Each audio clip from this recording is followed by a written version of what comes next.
اتكلمنا في ريل فات عن ليه المثلث دوت مهم جدا بالنسبة لي في الشغل. ده مثلث ارسطو، تعالوا اعرفكم عليه. دلوقتي انا معايا المثلث المفروض شفاف، انا حاطه وراه ورقة بيضة عشان تبان الخطوط بتاعته.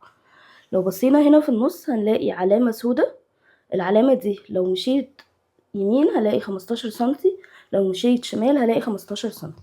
فلو انا حطيت نص التصميم بتاعي عند العلامة السوداء هقدر احسب يمين وشمال الحاجة تطلع مظبوطة ازاي. طيب لو احنا بصينا بالطول وبالعرض هنلاقي جرادز بتساعدني ان انا اظبط الحاجة في نص التصميم، او اظبط الحاجة على الجنب، او اظبطها على الشمال، على حسب انا التصميم بتاعي الحاجة بتاعته متوزعة ازاي. المهم ان انا كل الخطوط دي تبقى مستقيمة مع بعض. يعني لو قسنا على المنديل وانا عايزة احط العريس والعروسة على نفس الخط، فافتراضا ان هم على الخط دوت انا عايزة انزل شوية واكتب تاريخ كتب الكتاب.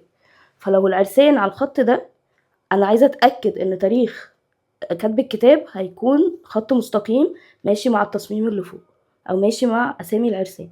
فلو حطيت بداية المثلث اللي هي يعني مش بدايته مكان الجزء دوت على اسامي العرسان وخدت خط من هنا، ده هيأكد لي ان هي مستقيمة.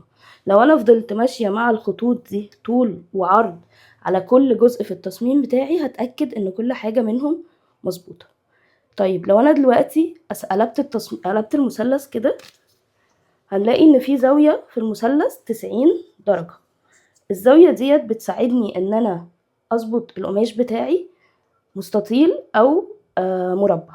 يعني لو انا شغالة على منديل عايزاه يطلع كل زواياه مظبوطة، لازم اتأكد ان كل القماش ماشي من الاربع جوانب ماشي مع زاوية المثلث اللي هي احنا متأكدين مليون في المية ان هي مظبوطة 90 درجة، عشان في الاخر بعد ما اخلص الشغل بتاعي ما ازعلش على ان حاجه مايله او حاجه مش مظبوطه او التصميم بتاعي مش ظابط زي فنانين كتير شغالين.